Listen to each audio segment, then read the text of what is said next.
سوال دا یو ورور کړی دی چې یو زنانه د خاوند نه طلاق وغواړي چې دې ته خلع ویل کېږي، نو په دې زنانه باندې هم عدت داسې دی لکه څنګه چې هغه زنانه باندې دی کومه چې طلاق کړی شي د خاوند د طرف نه.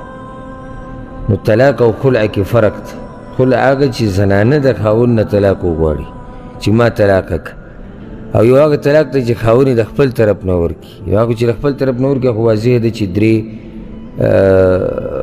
حیض یا درې میاشتې به د دې عدت وي، او دې په منځ کې خاوند واپس کولی شي بغیر د مهر او د نکاح نه که چېرته دواړه راضي شي، خو په شرط دی چې اولنی طلاق وي او دویم طلاق وي. که چېرته دریم طلاق یې ورکړو نو د هغې نه بعد بیا نشي راواپس کېدی چې څو پورې د بل خاوند سره نکاح نه یې کړي او هغه بل خاوند بیا په خپله مرضۍ نه یې پرېښودي. خو د ورور سوال دا دی چې یو زنانه خلع وغواړي او خاوند وله یعنې هغه مطالبه پوره کړه، هغې ما پرېږده او خاوند پرېښوده، نو په دې باندې عدت شتي او که نه؟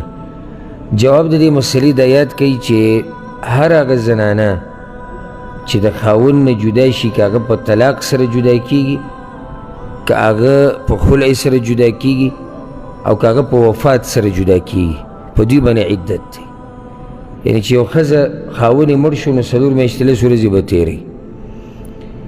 طلاق کړه خاوند نو دا به 3 حیضه عدت تېروي، او که چېرته مهواري نه راځي بیا به 3 میاشتې عدت تېروي، الا که چېرته طلاق یې د زنانه سره میلاوېدو نه مخکې ورکړی.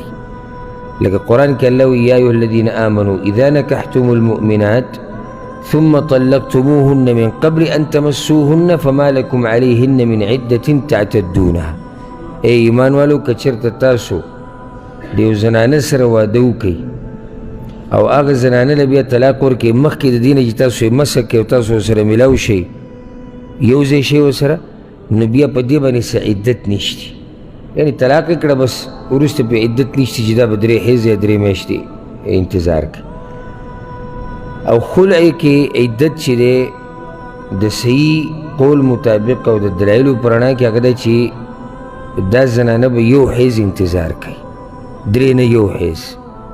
او حدیث کې د راځي عبدالله بن عباس رضی الله عنهما روایت دی چې د ثابت بن قیس بیبي چې کله د خپل خاوند نه طلاق وغوښتو د خپل خاوند نه، او هغه ورله طلاق ورکړو ازاد یې کړه، نو رسول صلی الله علیه وسلم د ثابت بن قیس ښځې ته امر وکړو چې دا د یو حیض انتظار وکړي، یو حیض به عدت تېروي. اوس دا حیض میاشت کې هم راتلی شي، میاشت نه مخکې هم راتلی شي، خو یو مهواري چې دی تېره کړه بس دا د عدت نه ووته. اوس که یو سړی تپوس وکړي چې ولې هغه زنانه چې طلاق کړی شوه د خاوند د طرف نه هغه به 3 مهوارې انتظار کوي او عدت به تېروي، او دا زنانه یو حیض به انتظار کوي، د دې عدت یو حیض دی. ولې؟ فرق څه دی؟ دې فرق ته ګوره سوچ کوئ.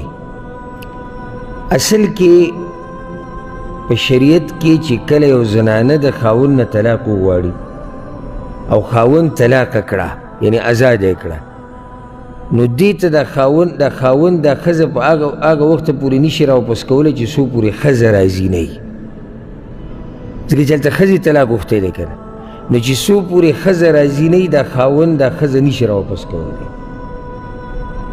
او که راواپس کوي نو په نوي نکاح سره نوی مهر هر څه به د اول سره نه ږدي. دا چې کله ښځه خلع وغواړي او خاوند یې ازاده کړي، چې ازاده یې کړه دا خاوند دا ښځه د هغه وخته پورې نشي راواپس کولی چې څو پورې دا ښځه نه راځي. او دویمه چې راواپس کوي نو نوي نکاح به تړي، نوی مهر به ورکوي. طلاق کې مسله څه ده؟ اولنی او دویم طلاق خاوند په خپله مرضۍ طلاق ورکړی دی، نو خاوند که دا ښځه راواپس کوي راواپس کولی شي، او چې دا ښځه پې هم راځي او دی هم ویره زه دا ښځه راواپس کوم راواپس کولی شي. نو شریعت ولې دا 3 حیضه ټیم ورکو، دا وخې ډېر ورکو که چېرته دی په دې خپل کار باندې پښیمانه شي یا دا ښځه دته واپس شي او معافي ترې وغواړي یا دی ترې معافي وغواړي، په منځ کې څه غلط فهمي راغلي، نو وخې وله ډېر ورکو نو چې دی راواپس کړي. هر چې د خلع مسله ده نو خاون خو راواپس کولی نه شي د ښځې د مرضۍ نه بغیر. نو بیا ولې دا یو حیز انتظار دی؟ دا یو حیز انتظار صرف دې دپاره دی چې پته ولګي چې ماشوم شتي په خېټه او که نشتي، بس دې دپاره دی. ځکه چې هلته خو واپس کول خو هسې نشتي، که واپس کوي نو څه به کوي؟ نوي نکاح به تړي او اهمه خبره به کې څه ده؟ ښځه به راځي. نو هلته خو دغه کیسه ختمه شوه، د خاوند مرضي به کې نه چلېږي. خو صرف دا یو حیز انتظار په زنانه باندې دې دپاره دی چې پته ولګي چې ماشوم شتي او که نشتي، بس ورسېدې په دې مسله کې. نو طلاق د ځان له شی دی، فسخ د نکاح یعنې نکاح ختمول د ځان له شی دی چې کله زنانه خلع وغواړي، چې زنانه وي ما ازاده که او خاون ازاده کړه، نو د دې داسې حکم نه دی څنګه چې د طلاق وي. د طلاق او دې کې فرق دی. نو دې کې عدت څومره دی؟ یو حیز، یو مهواري بس. که د هغې نه بعد دا خاون یې راواپس کوي نو ښځه به راځي. دویم دا چې د نکاح به نوي تړلی کېږي، د اولني د هغه سره نکاح ختمه شوه. او دا فایده یاده کوي، دا ګورئ په هغه 3 طلاقو کې نه حسابېږي. ګورئ یعنې که یو سړی دی ښځې ته طلاق وغوښتو چې ما طلاق کړه او ده دا ښځه طلاق کړه، طلاق ورته موږ وایو اصل کې دا فسخ د نکاح د ختمول دي او د نکاح ختمه کړه. صحیح شو؟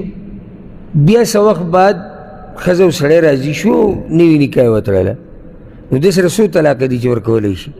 3 طلاقه دي. خلع دا طلاق نه حسابېږي، دا جدا مسله ده او دا جدا مسله ده. دلته ښځه طلاق وایي چې ماله راکړه، او په طلاق کې سړی په خپله مرضي ښځې له طلاق ورکوي. نو دا خبره یاده کوي. ښه